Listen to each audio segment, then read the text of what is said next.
पहले बाहुबली वाले प्रभास मोदी से मिले, फिर जूनियर एनटीआर और शाह की मुलाकात हुई। सुपरस्टार चिरंजीवी मोदी के मंच पर आए। साउथ सिनेमा से बीजेपी ने राज्यसभा भेजा। सलमान खान भी एक्टर के साथ आएंगे। शाहरुख साउथ के प्रोड्यूसर के साथ गए। अनुपम खेर ने साउथ की फिल्म में काम किया। क्या कहानी में कुछ नया ट्विस्ट आने वाला है? सवाल उठता है, बीजेपी ऐसी कौन सी प्लानिंग कर रही है जिसमें बॉलीवुड का पतन है और साउथ सिनेमा का प्रमोशन है? साउथ के एक्टर, डायरेक्टर, सिंगर, खिलाड़ी सबसे बीजेपी के नेता क्यों मिल रहे हैं?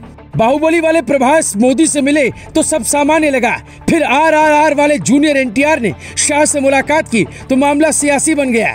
क्या कोई सुपरस्टार सच में तेलंगाना का सीएम बनने जा रहा है? साउथ की फिल्मों में एक्टर सीएम का रोल, पुलिस वाला और गैराज वाले का रोल कर समाज में संदेश देते हैं कि अन्याय के खिलाफ आवाज उठाएं। तो क्या कोई हीरो बीजेपी वाली फिल्म बना रहा है जिसकी लॉन्चिंग जल्द होगी? जैसे आजमगढ़ में निरहुआ को जिताने के लिए भोजपुरी इंडस्ट्री ने मोर्चा संभाला, क्या वैसे ही बीजेपी को तेलंगाना में जिताने के लिए साउथ सुपरस्टार करने वाले हैं? इसके पीछे का लॉजिक सिर्फ विधानसभा चुनाव नहीं है बल्कि लोकसभा चुनाव भी है। तमिलनाडु, केरल और आंध्र प्रदेश में बीजेपी के खाते में एक भी लोकसभा सीट नहीं आई, जबकि इन राज्यों में 84 संसदीय क्षेत्र हैं। आंध्र प्रदेश में 2019 लोकसभा चुनाव बीजेपी का खाता भी नहीं खुला। तेलंगाना में सिर्फ 2 सीटें बढ़कर 4 हो गई थी। बीजेपी इस बात को अच्छी तरह जानती है कि अगर साउथ को जीतना है तो उसकी शुरुआत तेलंगाना से ही करनी होगी। इसीलिए पहली बार बीजेपी राष्ट्रीय कार्यकारिणी की बैठक हैदराबाद में हुई। ग्रेटर हैदराबाद नगर निगम चुनाव में जीत के बाद से बीजेपी के बड़े बड़े नेता वहां डेरा डाले हुए हैं। कुछ दिनों पहले अमित शाह हैदराबाद गए तो अचानक से जूनियर एनटीआर को बुलाकर मुलाकात की, जिसके बाद चर्चा होने लगी कि ये तेलंगाना के भावी सीएम होंगे। उससे पहले इसकी शुरुआत पीएम मोदी ने ही कर दी थी। 1 महीने पहले जब पीएम मोदी आंध्र प्रदेश के दौरे पर गए थे तो चिरंजीवी को बुलाकर मिले थे। उससे पहले साल 2015 में बाहुबली स्टार प्रभास से मिले थे।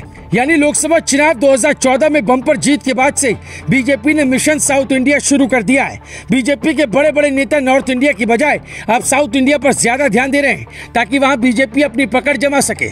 वहां की जनता बीजेपी को इसलिए पसंद नहीं करती क्योंकि बीजेपी हिंदी को बढ़ावा देती है, जबकि तमिलनाडु के लोग तमिल को राष्ट्रीय भाषा बनाना चाहते हैं। अब सवाल ये उठता है कि राज्य में बोली जाने वाली तमिल क्या 10 राज्यों में बोली जाने वाली हिंदी से ज्यादा लोकप्रिय कैसे हो सकती है? आज दिल्ली में केजरीवाल फ्री कल्चर लेकर आए हैं, लेकिन जयललिता के समय से ही वहां फ्री कल्चर जारी है। यही हाल आंध्र प्रदेश और तेलंगाना का भी है।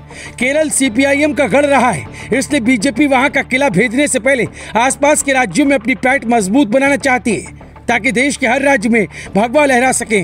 इसीलिए राज्यसभा से लेकर उपराष्ट्रपति चुनाव में बीजेपी साउथ इंडिया को प्राथमिकता देती रही है। जुलाई 2022 में राष्ट्रपति ने राज्यसभा के लिए 4 नामी हस्तियों को चुना, जिनमें केरल के प्रसिद्ध एथलीट PT उषा, तमिलनाडु के संगीतकार इलैया राजा, कर्नाटक के समाजसेवी वीरेंद्र हेगड़े और आंध्र प्रदेश के मशहूर डायरेक्टर V विजयेंद्र प्रसाद का नाम शामिल था। संगीतकार इलैया राजा तो मोदी के इतने मुरीद हैं कि उन्होंने PM मोदी की तुलना अंबेडकर से की थी। PM मोदी और अंबेडकर पर एक किताब आ रही है जिसकी प्रस्तावना भी इलैया राजा ने ही लिखी है। अब इन्हीं कलाकारों के भरोसे बीजेपी साल 2024 के लोकसभा चुनाव और विधानसभा चुनाव में उतरेगी। टॉलीवुड में लोग कलाकारों को भगवान की तरह पूजते हैं, चाहे तमिलनाडु या तेलंगाना, हर जगह सुपरस्टार्स की छवि मजबूत है। उन्हें बॉलीवुड के कलाकारों की तरह नहीं समझा जाता। अब चूंकि हिंदी क्षेत्र में बॉलीवुड फिल्में बुरी तरह फ्लॉप हो रही हैं, इस डर से सलमान चिरंजीवी के साथ मूवी शूट कर रहे हैं। शाहरुख को प्रकाश राज सपोर्ट कर रहे हैं और अनुपम खेर पहले से ही साउथ फिल्मों में काम करने की आदत डाल रहे हैं, लेकिन फिर भी फिल्म चलेगी इसकी गारंटी नहीं।